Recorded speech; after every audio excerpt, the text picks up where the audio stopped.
अस्सलाम वालेकुम।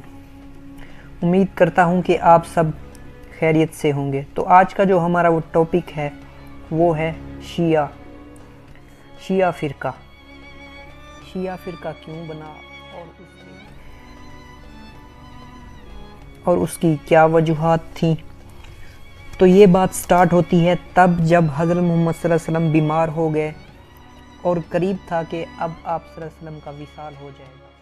उस वक्त नबी सल्लल्लाहु अलैहि वसल्लम ने सहाबा को कहा कि मुझे कलम दो, मैं कुछ लिखना चाहता हूँ।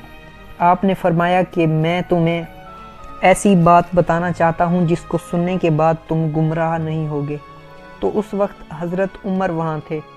उन्होंने सोचा कि रसूल सल्लल्लाहु अलैहि वसल्लम बीमार हैं, तकलीफ, अब दीन मुकम्मल हो चुका है।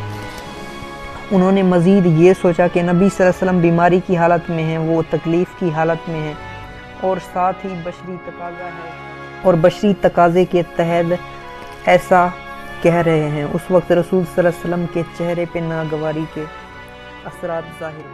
आखिर आपका विसाल हो गया। उम्मत में फितना पैदा हो गया। कुरैश के लोग कह रहे थे कि खलीफा कुरैश के कबीले से होगा, क्योंकि आप सल्लल्लाहु अलैहि वसल्लम कुरैश के कबीले से थे।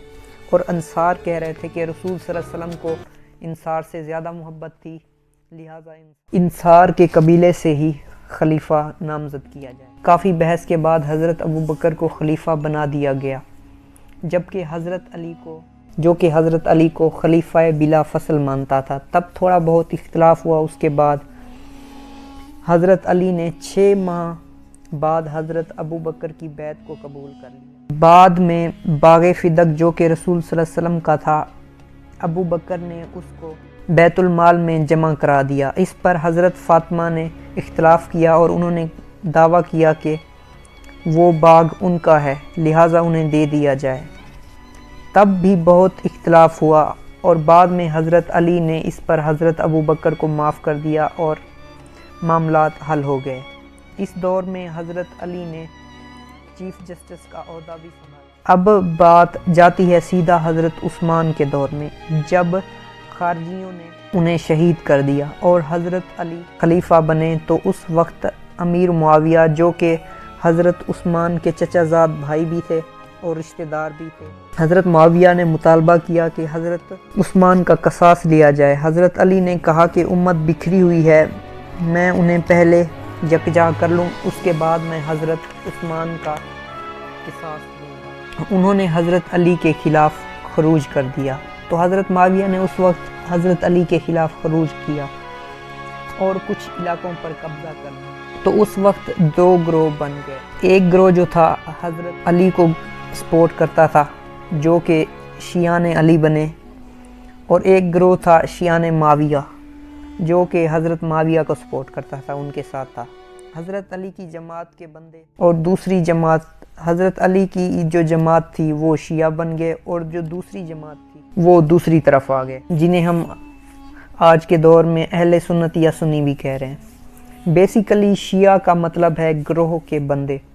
लेकिन जब हालात ज़्यादा ख़राब हो गए तो ये जो था, इनका जो इख्तिलाफ़ था वो बढ़ गया और बाकायदा उन्होंने फ़िरक़ों की शक्ल इख्तियार कर ली।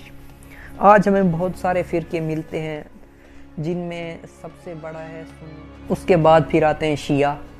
सुन्नियों में भी बहुत ही ज़्यादा फ़िरक़े बन गए हैं, जैसे कि मालकी, हम्बली, शाफ़ी, और आगे बहुत सारे हम देखते जाएं तो चलते जाते हैं। हम्बली आ गए, हनफी आ गए, बहुत सारे बन गए। और इसी तरह शिया में भी इख्तिलाफ़ हुआ और उनमें भी बहुत सारे फ़िरक़े बन गए।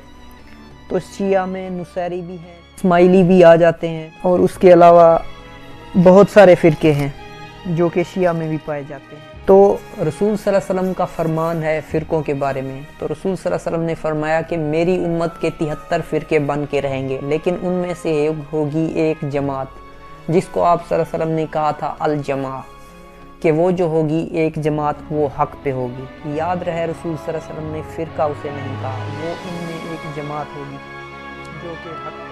तो कुरान में अल्लाह ताला ने फरमाया है कि मेरी उम्मत के 73 फ़िरके बन के रहेंगे, लेकिन उनमें से होगी एक जमात, जिसको आप सल्लल्लाहु अलैहि वसल्लम ने कहा था अल जमा, کہ وہ جو ہوگی ایک جماعت وہ حق پہ ہوگی۔